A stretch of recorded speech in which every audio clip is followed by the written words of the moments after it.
Hello friends, आप सभी का फिर से स्वागत है कैलिबर एजुकेशन के डिजिटल प्लेटफॉर्म पर।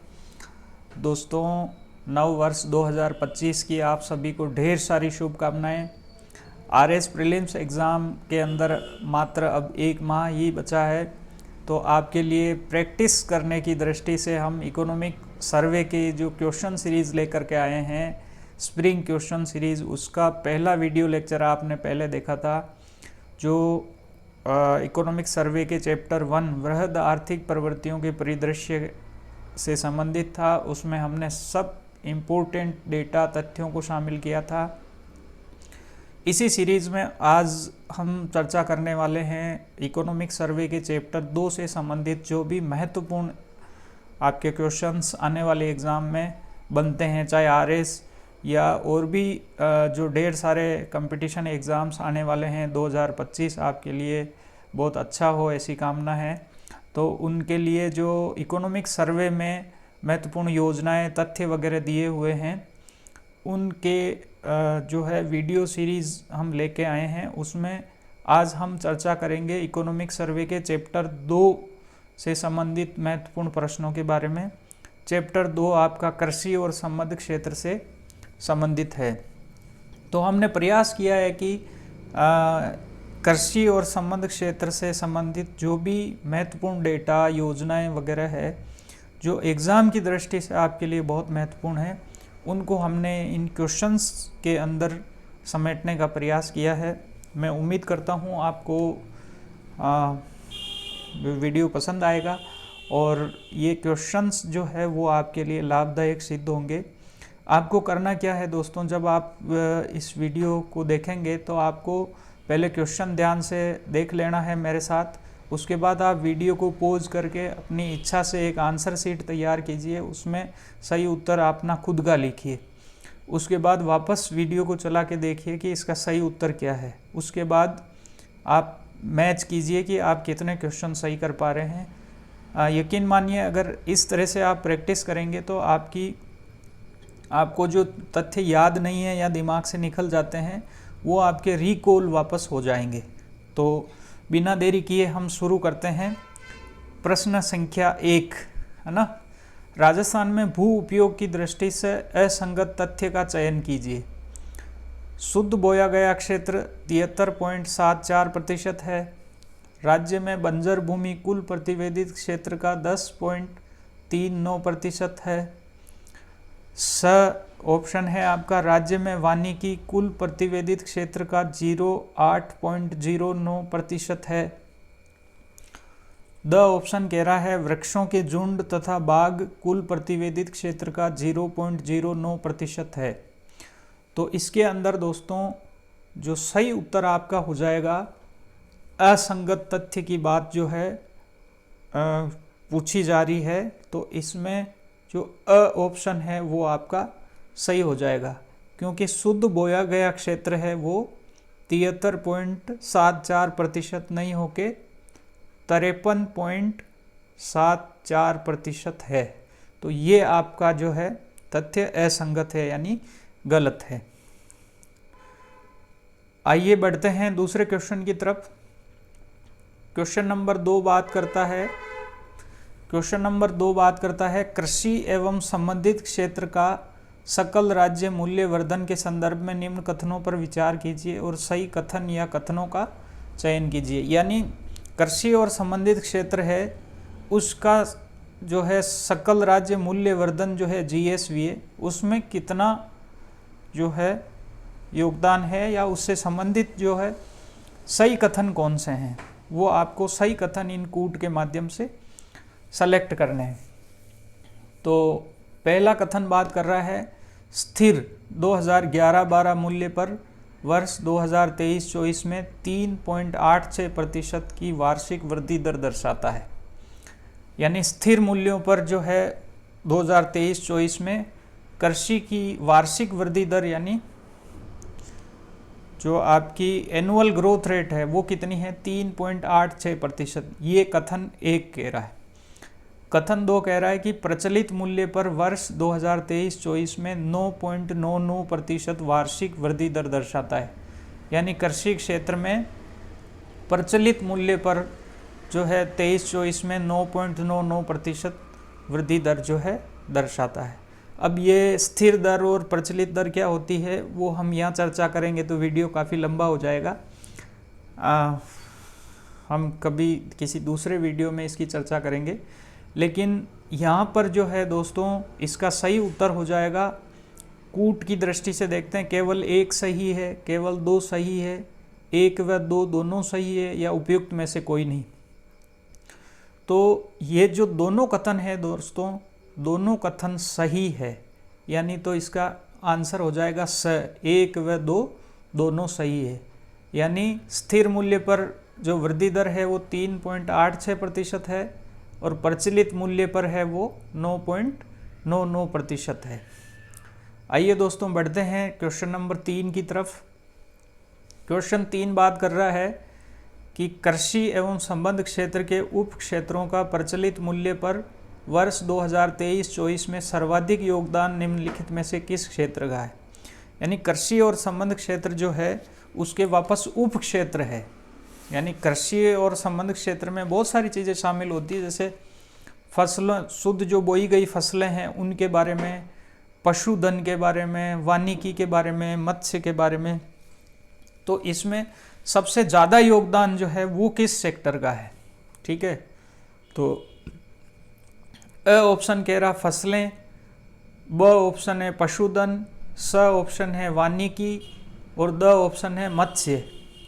तो इसका सही उत्तर हो जाएगा दोस्तों पशुधन, यानी ब ऑप्शन इसका सही है। पशुधन का जो योगदान है कृषि और संबंध क्षेत्र में वो सबसे ज़्यादा है। ठीक है, इसकी अगर परसेंटेज में बात करें तो दोस्तों पशुधन का जो प्रतिशत है वो लगभग 48.58%, 48.58% जो है पशुधन का योगदान कृषि और संबंध क्षेत्र में है। तो पशुधन का योगदान कृषि क्षेत्र में सबसे अधिक है।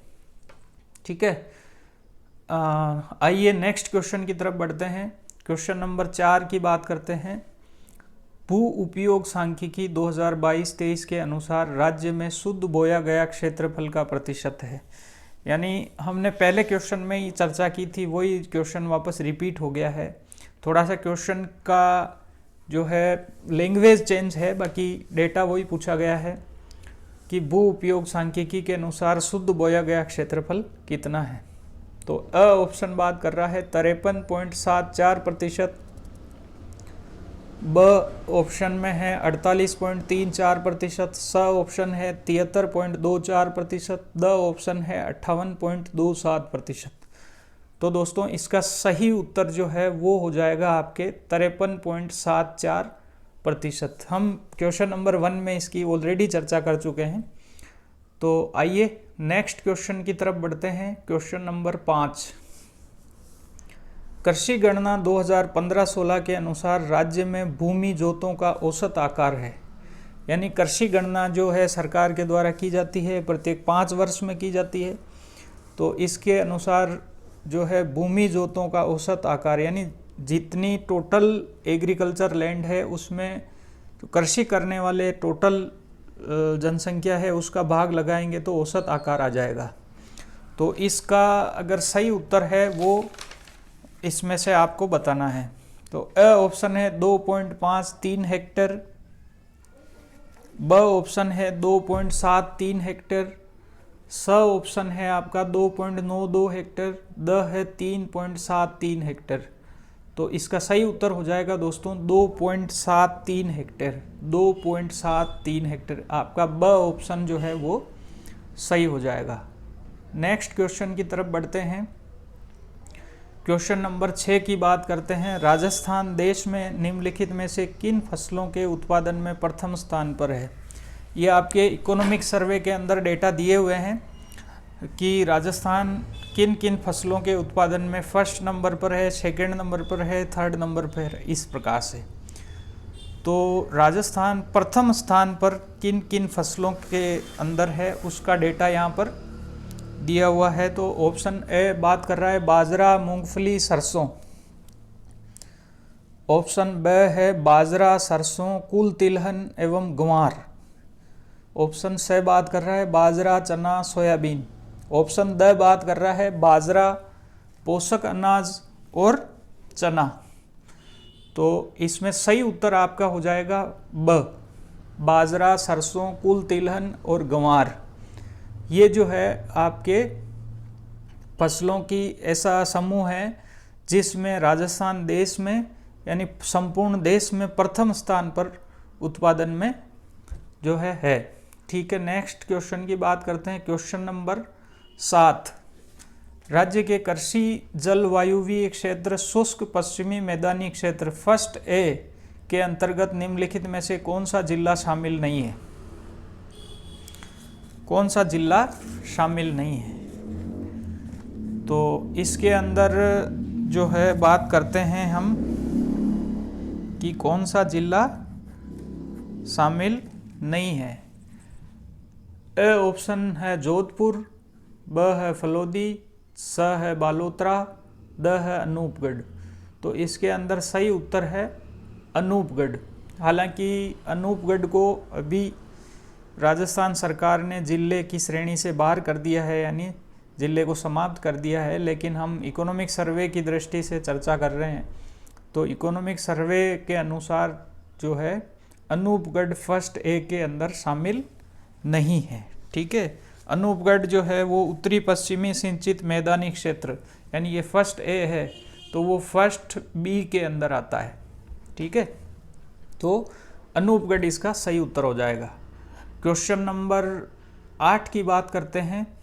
क्वेश्चन नंबर 8 कह रहा है मुख्यमंत्री बीज स्वावलंबन योजना के संदर्भ में निम्नलिखित में से कौन सा कथन असत्य है?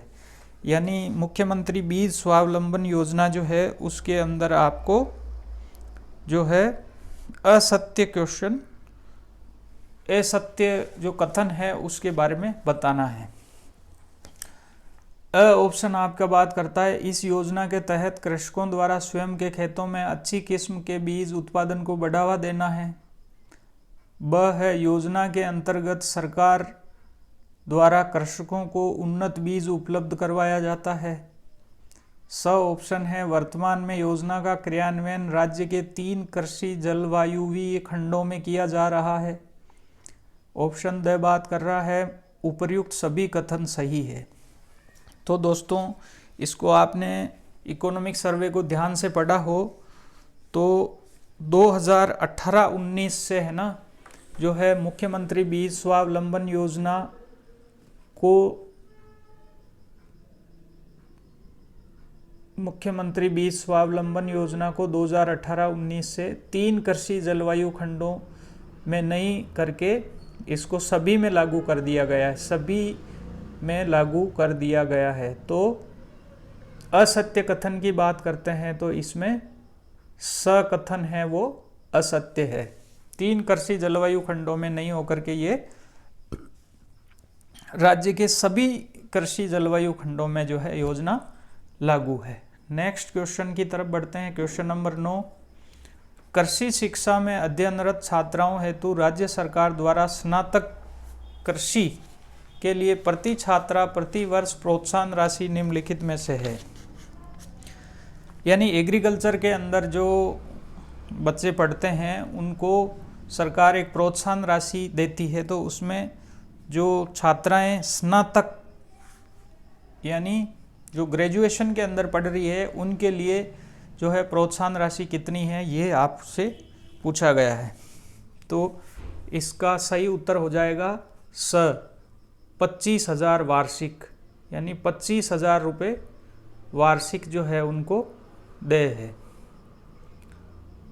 25,000 रुपये वार्षिक, स ऑप्शन इसका सही है। नेक्स्ट क्वेश्चन की तरफ बढ़ते हैं। क्वेश्चन नंबर 10, राजस्थान कृषि श्रमिक संबल मिशन प्रारंभ किया गया। यानी राजस्थान कृषि श्रमिक संबल मिशन जो है वो कब प्रारंभ किया गया? अ ऑप्शन है बजट घोषणा 22-23 द्वारा, बजट घोषणा 23-24 द्वारा, स है बजट घोषणा 20-21 द्वारा, द है बजट घोषणा 21-22 द्वारा।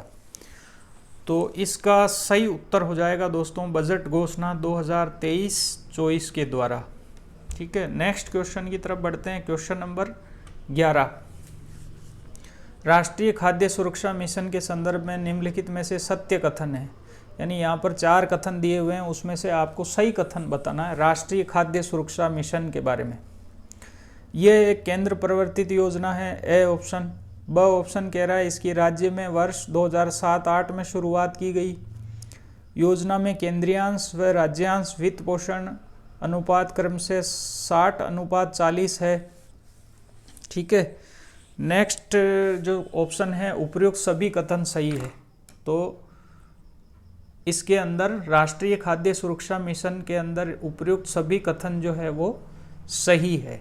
ठीक है, नेक्स्ट क्वेश्चन की बात करते हैं। क्वेश्चन नंबर 12, राष्ट्रीय टिकाऊ खेती मिशन के अंतर्गत निम्नलिखित में से कौन सा सब मिशन शामिल नहीं है। यानी जो टिकाऊ खेती मिशन है उसमें वापस सब मिशन हैं, 3 सब मिशन इसमें शामिल है। इसमें से एक कौन सा सब मिशन शामिल नहीं है उसको आपको टिक करना है, यानी वो इसका सही उत्तर हो जाएगा। तो ऑप्शन ए है वर्षा आधारित क्षेत्र विकास। ब ऑप्शन बात कर रहा है मृदा परीक्षण एवं मृदा स्वास्थ्य कार्ड वितरण। स है कृषि वानिकी पर उप मिशन। द है कृषि यंत्रीकरण पर उप मिशन। तो इसमें कृषि यंत्रीकरण पर उप मिशन है वो शामिल नहीं है, तो इसका सही उत्तर क्या हो जाएगा, ऑप्शन द कृषि यंत्रीकरण पर उप मिशन जो है दोस्तों ये राष्ट्रीय कृषि विस्तार और तकनीकी मिशन में शामिल है। यानी राष्ट्रीय कृषि विस्तार और तकनीकी मिशन जो है उसमें कृषि यंत्रीकरण पर उप मिशन है वो शामिल है। नेक्स्ट क्वेश्चन पर आते हैं। क्वेश्चन नंबर 13, राष्ट्रीय कृषि विकास योजना के शुरुआत कब हुई थी। यानी राष्ट्रीय कृषि विकास RKVY जो शॉर्ट फॉर्म उसकी है, इसकी शुरुआत कब हुई थी।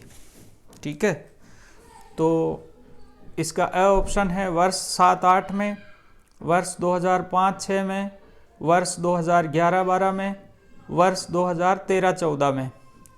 तो इसका सही उत्तर हो जाएगा दोस्तों वर्ष 2007-8 में। तो अ ऑप्शन इसका सही हो जाएगा। नेक्स्ट क्वेश्चन पर आते हैं। क्वेश्चन नंबर 14, प्रधानमंत्री कृषि सिंचाई योजना का राज्य में नोडल विभाग है। यानी प्रधानमंत्री कृषि सिंचाई योजना जो है उसका नोडल विभाग राजस्थान में कौन सा है। सिंचाई विभाग, उद्यानिकी विभाग, जल संसाधन विभाग या वन विभाग।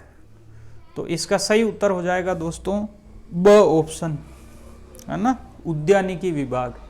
ये थोड़ा सा आपको ऐसे लगेगा कि सिंचाई से संबंधित है तो सिंचाई विभाग होना चाहिए, लेकिन इसका जो नोडल विभाग है वो उद्यानिकी विभाग है। इसी तरह के क्वेश्चन कभी कभी एग्जाम में पूछ लिए जाते हैं आपको कंफ्यूज करने के लिए। नेक्स्ट क्वेश्चन पर बात करते हैं। क्वेश्चन नंबर 15, क्वेश्चन नंबर 15 की बात करते हैं दोस्तों। प्रधानमंत्री फसल बीमा योजना के संदर्भ में निम्नलिखित में से कौन से कथन सही है। यानी फसल बीमा योजना जो है इसका पिछली बार RS मेंस में भी क्वेश्चन पूछा गया है और ये बहुत महत्वपूर्ण योजना है, तो इसको आपको अच्छे से तैयार करनी है। इसमें 3 कथन यहाँ पर दिए हुए हैं और इसमें से कौन से कथन सही है वो आपको बताना है। योजना का प्रारंभ खरीफ 2016 से हुआ। दूसरा कथन कह रहा है योजना में केवल अनाज, मोटा अनाज और दालों को शामिल किया गया है। योजना में कृषक से प्रीमियम राशि केवल 2 से 5% तक ही वसूली जाती है। ये तीनों कथन प्रधानमंत्री फसल बीमा योजना के बारे में दिए गए हैं। तो इसमें से अब आपको सही कथन बताना है कूट में से। तो ए ऑप्शन कह रहा है केवल 1 सही है। ब ऑप्शन कह रहा है 1 व 2 सही है। स ऑप्शन कह रहा है 1 व 3 सही है। और द ऑप्शन कह रहा है उपयुक्त सभी कथन सही है। तो इसका सही उत्तर हो जाएगा 1 व 3 सही है। यानी आपका स ऑप्शन है वो सही हो जाएगा, क्योंकि इसमें केवल मोटा अनाज और दालों को ही शामिल नहीं किया गया, इसमें वानिकी यानी वाणिज्यिक फसलों को, वानिकी उनको भी शामिल किया गया है। तो ये जो कथन आपका 2 है वो असत्य है, गलत है। तो 1 और 3 सही है, तो ये ऑप्शन स में दे रखा है। नेक्स्ट क्वेश्चन पर बढ़ते हैं। क्वेश्चन नंबर 16, राष्ट्रीय बागवानी मिशन राजस्थान के कितने जिलों में संचालित है? राष्ट्रीय बागवानी मिशन राजस्थान के कितने जिलों में संचालित है? अ ऑप्शन है 24, ब ऑप्शन है 10, स है 12, द है 11। तो इसका सही उत्तर दोस्तों हो जाएगा 24 जिलों में शामिल है, संचालित है, 24 जिलों में जो है वो आपके राष्ट्रीय बागवानी मिशन संचालित है। क्वेश्चन नंबर 17 की बात करते हैं। क्वेश्चन नंबर 17, निम्नलिखित में से प्रधानमंत्री कुसुम योजना कंपोनेंट बी का उद्देश्य है। यानी प्रधानमंत्री कुसुम योजना जो है उसमें सोलर पंप सेट जो है वो स्थापित करने की योजना है। तो उसमें कंपोनेंट ए, कंपोनेंट बी और कंपोनेंट सी, 3 कंपोनेंट कुल है। तो कंपोनेंट बी का उद्देश्य है वो क्या है? ऑप्शन ए कह रहा है डीजल आधारित पंप सेट का सौर ऊर्जा से प्रतिस्थापन। ऑप्शन बी कह रहा है खाली जमीन पर सौर ऊर्जा संयंत्र की स्थापना करना। 3 से 15 एचपी तक के सौर संयंत्र की स्थापना करना। उपयुक्त सभी कथन सही है। तो कंपोनेंट बी का जो उद्देश्य है वो दोस्तों डीजल आधारित पंप सेट का प्रतिस्थापन करना, यानी आपका ए ऑप्शन है वो सही है। नेक्स्ट क्वेश्चन नंबर 18 पर चलते हैं। महात्मा ज्योतिबा फुले मंडी श्रमिक कल्याण योजना निम्नलिखित में से किस वर्ष लागू की गई? यानी महात्मा ज्योतिबा फुले मंडी श्रमिक कल्याण योजना जो है, इसमें मंडी में काम करने वाले श्रमिक है उनके लिए विभिन्न सुविधाएं सरकार की तरफ से दी गई है, तो उसके बारे में प्रावधान किया गया है। तो ये योजना कब लागू की गई थी? तो दोस्तों इसका सही उत्तर हो जाएगा ऑप्शन द, वर्ष 2015 में लागू की गई थी। प्रश्न नंबर 19 की बात करते हैं। भारत में असंगठित खाद्य प्रसंस्करण उद्योग के सामने निम्नलिखित में से कौन सी चुनौतियां हैं? यानी जो असंगठित खाद्य प्रसंस्करण उद्योग है, जो फूड प्रोसेसिंग इंडस्ट्रीज है, उनकी जो चुनौतियों की बात यहाँ पर की गई है, तो इसमें से कौन कौन सी चुनौतियाँ है? पहला है ब्रांडिंग व विपणन दक्षता का अभाव। दूसरा है बैंक क्रेडिट की सीमित उपलब्धता। तीसरा है दोस्तों आधुनिक तकनीकी एवं मशीनरी तक पहुँच का अभाव। ठीक है, तो इसमें से आपके सही उत्तर कौन सा है? तो इसमें जो ऑप्शन द है वो सही है, यानी तीनों प्रकार की जो है खाद्य प्रसंस्करण उद्योग, जो असंगठित खाद्य प्रसंस्करण उद्योग है, वो तीनों प्रकार की समस्याओं से जूझ रहा है, यानी तीनों प्रकार की इसके समक्ष चुनौतियां हैं। नेक्स्ट क्वेश्चन नंबर 20 की बात करते हैं। राजस्थान जल क्षेत्र आजीविका सुधार परियोजना निम्नलिखित में से किस संस्था द्वारा वित्त पोषित है? यानी जल क्षेत्र आजीविका सुधार परियोजना है वो किससे वित्त पोषित है? तो इसमें आपके बात करते हैं ऑप्शन ए में विश्व बैंक, ऑप्शन बी में Asian development bank, option C में ब्रिक्स बैंक और ऑप्शन डी में जायका जापान। तो जायका जापान जो है इसका सही उत्तर है। जल क्षेत्र आजीविका सुधार परियोजना जो है राजस्थान में, वो जायका जापान की जो कोऑपरेशन एजेंसी है उसके द्वारा वित्त पोषित है। नेक्स्ट क्वेश्चन की बात करते हैं। क्वेश्चन नंबर 21, राजस्थान में उपनिवेशन विभाग का निम्नलिखित में से कौन सा कार्य है? उपनिवेशन विभाग जो है उसका कार्य आपको बताना है इसमें से सही ऑप्शन में। इंदिरा गांधी नहर परियोजना क्षेत्र में भूमि आवंटन करना, पूर्वी राजस्थान नहर परियोजना का क्रियान्वयन, कृषि क्षेत्र में उद्यमिता को प्रोत्साहन करना, नदी जोड़ो परियोजना हेतु योजना बनाना। तो इसका सही उत्तर हो जाएगा दोस्तों इंदिरा गांधी नहर परियोजना क्षेत्र में भूमि आवंटन करना, ये जो है उपनिवेशन विभाग करता है। नेक्स्ट आ जाइए क्वेश्चन नंबर 22। इंदिरा गांधी नहर परियोजना द्वारा कुल कितने कृषि योग्य सिंचित क्षेत्र में सिंचाई सुविधा उपलब्ध करवा दी गई है? यानी टोटल जो है इंदिरा गांधी नहर परियोजना से कितने कृषि योग्य क्षेत्र में सिंचाई जो सुविधा है वो उपलब्ध हो रही है, कितने क्षेत्र में उपलब्ध करवा दी गई है? तो इसका सही जो उत्तर है दोस्तों वो हो जाएगा 16.17 लाख हेक्टेयर। ऑप्शन ए है वो सही हो जाएगा। ठीक है, ऑप्शन ए इसका सही हो जाएगा। 5.46 लाख हेक्टेयर ये 2 चरणों में उपलब्ध कराई गई, तो 5.46 लाख हेक्टेयर है ये प्रथम चरण में उपलब्ध करवाई गई थी और 10.71 लाख हेक्टेयर है ये सेकंड चरण में उपलब्ध करवाई गई थी। इन दोनों को जोड़ेंगे तो दोस्तों 16.17 लाख हेक्टेयर आते हैं, जो कि टोटल इंदिरा गांधी नहर परियोजना की जो है सिंचाई सुविधा उपलब्ध हो रही है उसका क्षेत्र है। नेक्स्ट क्वेश्चन पर चलते हैं। Question number 23। राष्ट्रीय जल विज्ञान परियोजना के संदर्भ में असत्य कथन या कथनों का चयन कीजिए। ठीक है, राष्ट्रीय जल विज्ञान परियोजना में आपको असत्य कथन के बारे में बताना है। ठीक है, परियोजना जायका जापान द्वारा वित्त पोषित है, कथन 1। कथन 2 कह रहा है परियोजना विश्व बैंक और केंद्र सरकार द्वारा वित्त पोषित है। परियोजना का नोडल विभाग जल संसाधन विभाग है। इसमें अब आपको कूट बताने हैं, कूट में से सही उत्तर बताना है। केवल 1 व 2, केवल 1, केवल 1 व 3 और उपयुक्त सभी असत्य है, यानी आपको असत्य कथन बताना है। तो असत्य कथन आपका जो है 1 वाला असत्य है, यानी परियोजना विश्व बैंक और केंद्र सरकार द्वारा वित्त पोषित है। तो आपको असत्य कथन का कूट अगर देखते हैं तो केवल 1, ब ऑप्शन जो है इसका सही हो जाएगा। नेक्स्ट क्वेश्चन पर चलते हैं दोस्तों।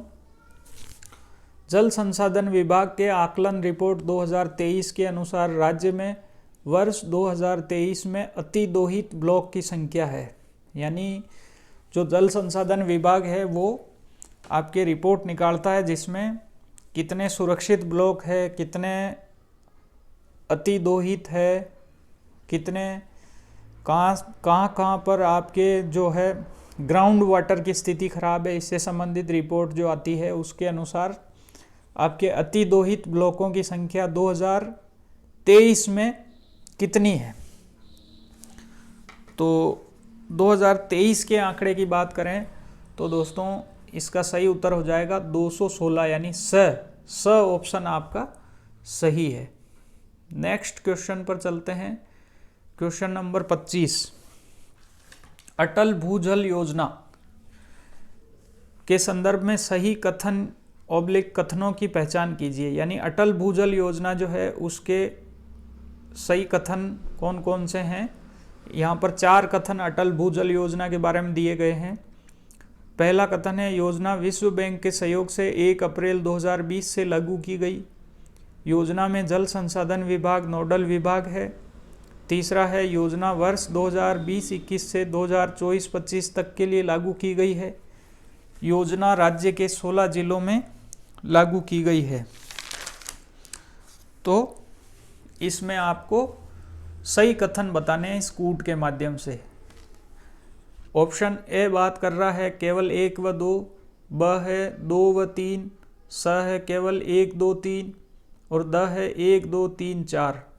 तो इसका सही उत्तर हो जाएगा दोस्तों 1, 2, 3 व 4, यानी सारे के सारे कथन हैं वो अटल भूजल योजना के बारे में सही है।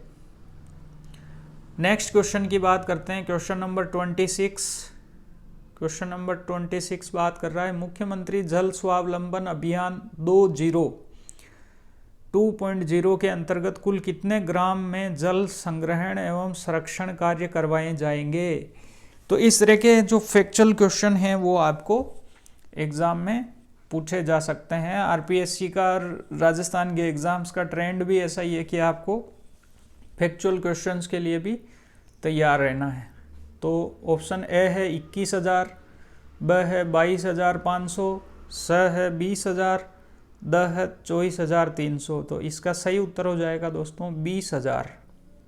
20,000 जो है गाँवों में इनके जल संग्रहण के काम कराए जाएंगे। ऑप्शन स सही है। नेक्स्ट क्वेश्चन पर चलते हैं। Question number 27।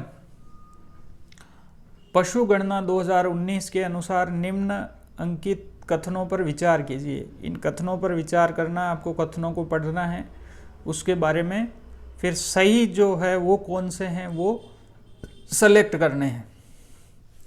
तो कथन एक बात कर रहा है, राज्य में कुल 568.01 लाख पशुधन एवं 146.23 लाख कुक्कुट है।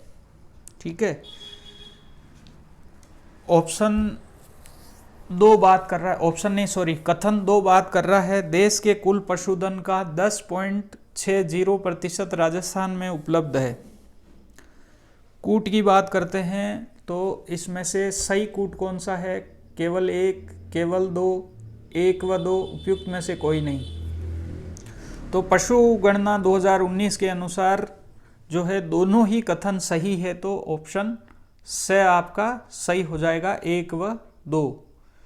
नेक्स्ट क्वेश्चन की बात करते हैं। Question number 28। राज्य में वर्ष 2023 के अनुसार बहुउद्देशीय पशु चिकित्सालय की संख्या है। आपको लगेगा कि इस तरह के डेटा क्यों पूछे जा रहे हैं, लेकिन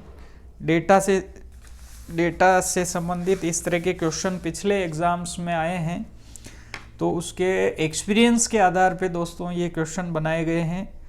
तो आपके बहुउद्देशीय पशु चिकित्सालय की संख्या जो है वो दोस्तों 48 है, यानी ऑप्शन ए आपका सही है।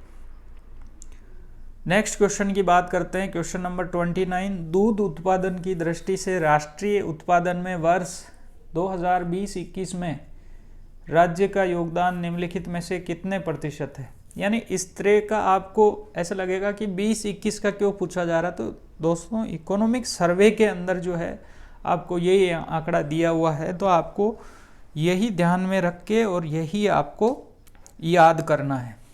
तो इसका सही उत्तर हो जाएगा दोस्तों 14.63%। तो ब ऑप्शन आपका सही हो जाएगा। नेक्स्ट क्वेश्चन की बात करते हैं।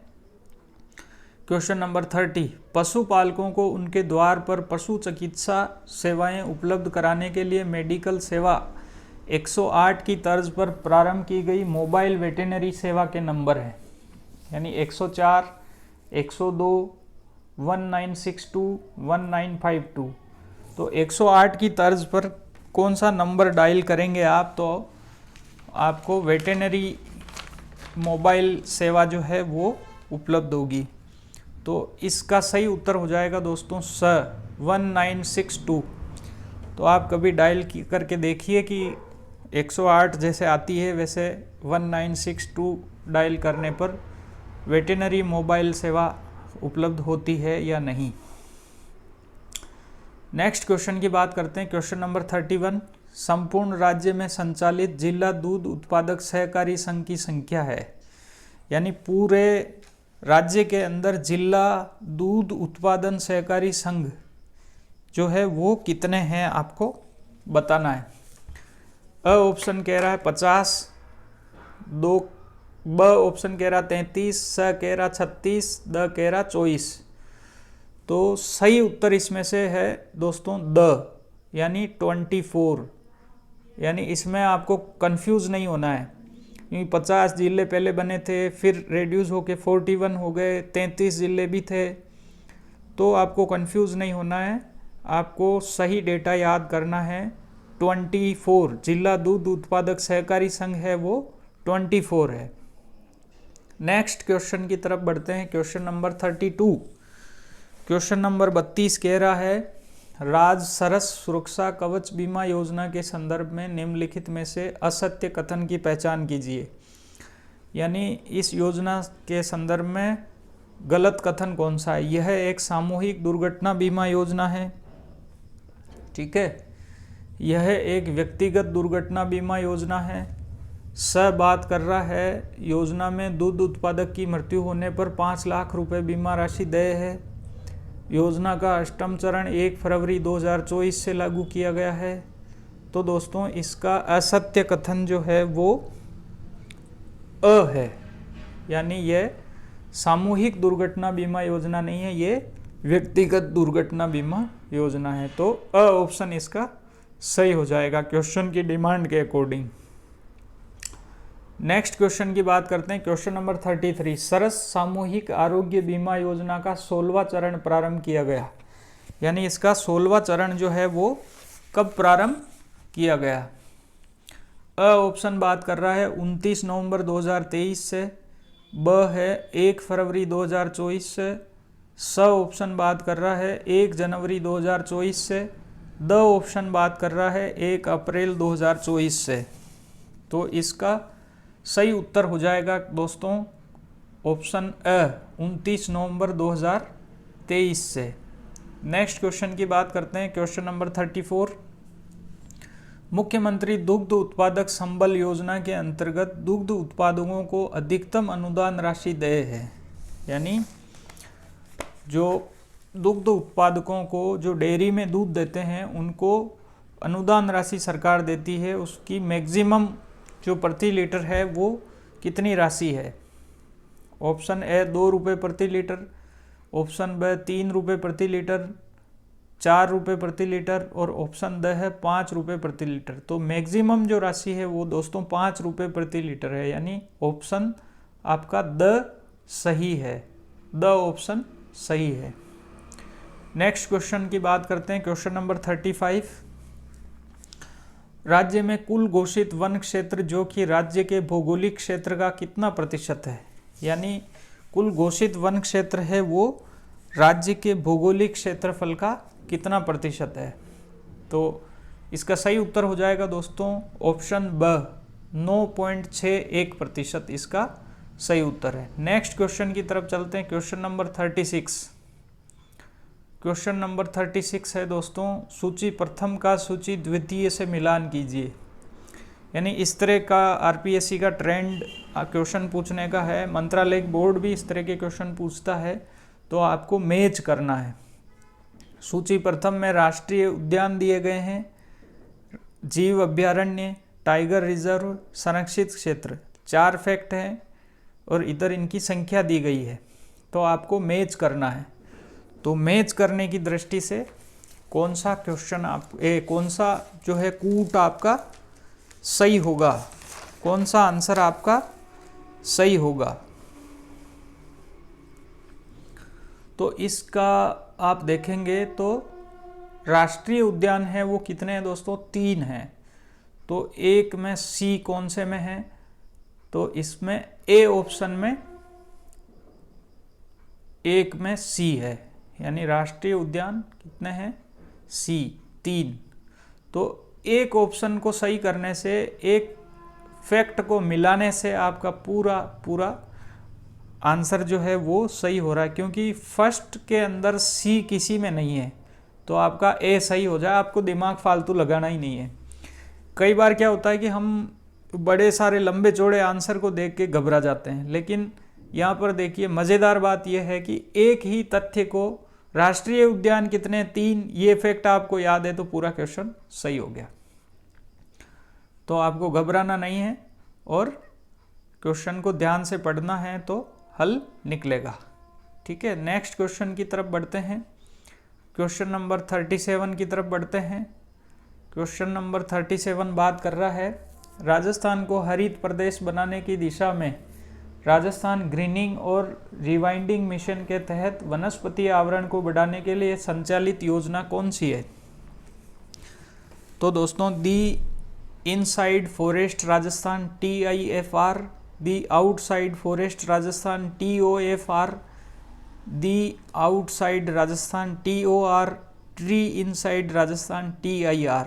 तो इसमें सही आंसर जो है वो दोस्तों TOFR T outside forest Rajasthan, ये जो है ऑप्शन आपका सही है, ब ऑप्शन आपका सही है। नेक्स्ट क्वेश्चन की तरफ चलते हैं। राज्य के प्रत्येक जिले में विकसित की जाने वाली लवकुश वाटिका का उद्देश्य है, यानी लवकुश वाटिका जो है राज्य में आपके विकसित की जा रही है, उसका ऑप्शन आपका उसका उद्देश्य क्या है।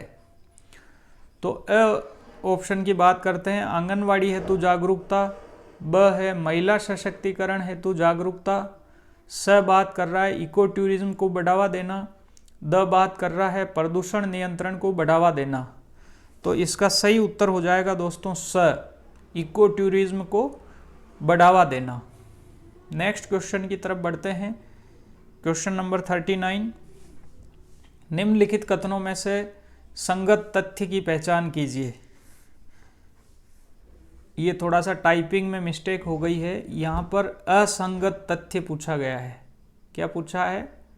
असंगत तथ्य, क्योंकि 3 इसमें संगत है और 1 असंगत है, तो थोड़ा सा यहाँ पर टाइपिंग एरर हो गया, लेकिन आपको असंगत तथ्य बताना है। विश्व आर्द्र भूमि दिवस 2 फरवरी, विश्व ओजोन परत संरक्षण दिवस 16 सितंबर, स है विश्व पर्यावरण संरक्षण दिवस 5 जून, और विश्व पृथ्वी दिवस 22 मई। तो ये दोस्तों जो ऑप्शन द है विश्व पृथ्वी दिवस, ये आपका असंगत है यानी गलत है। तो सही उत्तर आपका द हो जाएगा। विश्व पृथ्वी दिवस 22 मई नहीं होकर के विश्व पृथ्वी दिवस कब मनाते हैं? 22 अप्रैल को मनाते हैं। नेक्स्ट क्वेश्चन की तरफ बढ़ते हैं।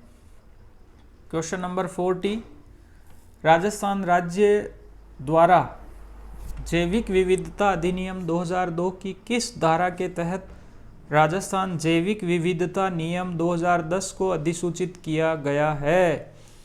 यानी जो जैविक विविधता अधिनियम 2002 है, उसकी कौन सी धारा जो है वो पावर देती है आपके जैविक विविधता नियम 2010 बनाने के लिए, ये पूछ रहा है। तो ये आपके धारा 63(1) यानी ऑप्शन ए आपका सही है। नेक्स्ट क्वेश्चन की तरफ बढ़ते हैं। क्वेश्चन नंबर 41, राजस्थान में ई वेस्ट के प्रभावी प्रबंधन हेतु ई वेस्ट प्रबंधन नीति कब जारी की गई? ठीक है, ई वेस्ट प्रबंधन नीति जो है वो कब जारी की गई? तो इसका सही उत्तर हो जाएगा दोस्तों स, ऑप्शन स, वर्ष 2023 में आपके ई वेस्ट प्रबंधन नीति जारी की गई। नेक्स्ट क्वेश्चन की तरफ बढ़ते हैं। क्वेश्चन नंबर 42, वर्तमान में राजस्थान में कार्यरत केंद्रीय सहकारी बैंकों की संख्या है, यानी केंद्रीय सहकारी बैंकों की संख्या, कार्यरत सहकारी बैंकों की संख्या कितनी है? तो ऑप्शन अ सही हो जाएगा इसमें 29 जो है कार्यरत आपके केंद्रीय सहकारी बैंक हैं। क्वेश्चन नंबर नेक्स्ट 43 पर चलते हैं। किसानों के लिए फार्म गेट इंफ्रास्ट्रक्चर बनाने के लिए केंद्र सरकार द्वारा बनाए गए कृषि इंफ्रास्ट्रक्चर फंड की राशि है 50,000 करोड़ रुपए, ब ऑप्शन है 1 लाख करोड़ रुपए, स है 10,000 करोड़ रुपए, द है 10 लाख करोड़ रुपए। तो इसका सही उत्तर हो जाएगा दोस्तों 1 लाख करोड़ रुपए, यानी ऑप्शन ब आपका सही हो जाएगा। नेक्स्ट क्वेश्चन पर बढ़ते हैं। क्वेश्चन नंबर 44, प्रधानमंत्री किसान सम्मान निधि योजना के क्रियान्वयन हेतु संचालित पोर्टल है। ठीक है, SSO पोर्टल, ब ऑप्शन है राज सहकार पोर्टल, स है PM किसान पोर्टल, द है CM किसान पोर्टल। तो प्रधानमंत्री किसान सम्मान निधि है तो इसमें PM किसान पोर्टल जो है काम करता है। PM किसान पोर्टल इसका सही उत्तर हो जाएगा, यानी आपका स जो है वो सही उत्तर है। नेक्स्ट क्वेश्चन की बात करते हैं। क्वेश्चन नंबर 45, एकीकृत प्लेटफॉर्म राज सहकार पोर्टल का उद्देश्य है, यानी राज सहकार पोर्टल जो है आपका, उसका क्या उद्देश्य है।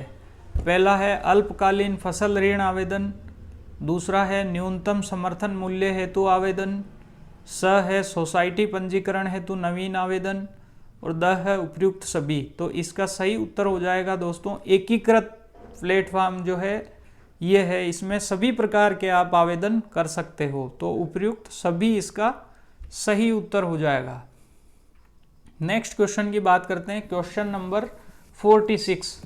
स्वरोजगार क्रेडिट कार्ड योजना के अंतर्गत गैर कृषि गतिविधियों हेतु स्वीकृत ऋण राशि है, यानी स्वरोजगार क्रेडिट कार्ड योजना जो है सरकार की, उसमें आपको स्वीकृत ऋण राशि वो है कितनी है।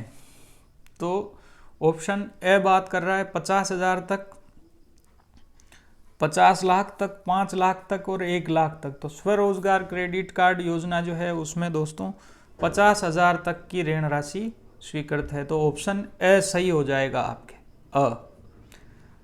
नेक्स्ट बात करते हैं क्वेश्चन नंबर 47। केंद्रीय सहकारी बैंक CBC द्वारा कृषि से संबद्ध उद्देश्यों के लिए अधिकतम 10 लाख तक का ऋण प्रदान करने हेतु योजना है, यानी केंद्रीय सहकारी बैंक जो है वो 10 लाख तक आपके ऋण प्रदान करते हैं, उसकी योजना है, उसका आपको नाम बताना है। स्वरोजगार क्रेडिट कार्ड योजना, सहकारी किसान कल्याण योजना, कृषि उपज रहन ऋण योजना, सहकारी साख संरचना योजना। तो इसका सही उत्तर हो जाएगा सहकारी किसान कल्याण योजना, ऑप्शन ब सही हो जाएगा। अगर थोड़ा सा ध्यान से आप इसको देखेंगे, इकोनॉमिक सर्वे को आपने 1-2 बार पढ़ रखा है, तो केंद्रीय सहकारी बैंक है तो सहकारी किसान कल्याण योजना इसका सही आंसर हो जाएगा, कोई ज़्यादा मुश्किल नहीं है। नेक्स्ट क्वेश्चन पर बढ़ते हैं, question number 48। Annapurna food packet योजना की घोषणा की गई, हालांकि इस योजना को भी वर्तमान में बंद कर दिया है, लेकिन फिर भी इस तरह का क्वेश्चन आपसे पूछा जा सकता है। तो वर्ष 23-24 के बजट में, 22-23 के बजट में, स है 21-22 के बजट में, द है वर्ष 2020-21 के बजट में। तो इसका सही उत्तर हो जाएगा दोस्तों 2023-24 के बजट में।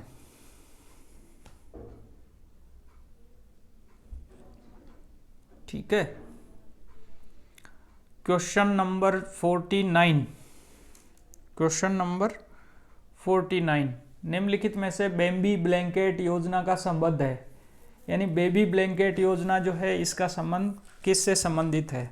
पशुपालन हेतु प्रोत्साहन योजना, ब ऑप्शन है चिकित्सा विभाग द्वारा संचालित सहायता योजना, स ऑप्शन है सहकारी आवास हेतु ऋण योजना, द है नवजात शिशु हेतु योजना। तो इसका सही उत्तर हो जाएगा दोस्तों सहकारी आवास हेतु ऋण योजना, यानी स ऑप्शन है आपका वो सही हो जाएगा।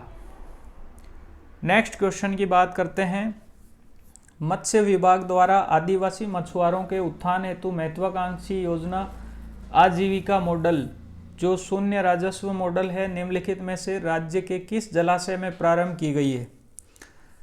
तो जयसमंद सलूम्बर, माही बजाज सागर बांसवाड़ा, कडाना बेक वाटर डूंगरपुर, और द ऑप्शन है उपयुक्त सभी में। तो ये जो योजना है दोस्तों आजीविका मॉडल, ये उपयुक्त तीनों के अंदर चालू की गई है, तो उपयुक्त सभी में ऑप्शन द आपका सही है। दोस्तों वीडियो देखने के लिए आप सभी का बहुत बहुत धन्यवाद, बहुत बहुत आभार। और हमने इस वीडियो लेक्चर में सभी महत्वपूर्ण जो क्वेश्चंस बन सकते हैं एग्ज़ाम में उनकी चर्चा की है। आप वीडियो को पॉज करके एक बार देख के फिर अपनी तरफ से उत्तर देने का प्रयास कीजिए। आप सभी को आगामी एग्ज़ाम में सफलता की बहुत बहुत शुभकामनाएं। वीडियो देखने के लिए बहुत बहुत धन्यवाद। नेक्स्ट वीडियो में हम स्प्रिंग सीरीज़ की नेक्स्ट जो इकोनॉमिक सर्वे का चैप्टर 3 है उसके बारे में चर्चा करेंगे। Thanks a lot, thank you so much.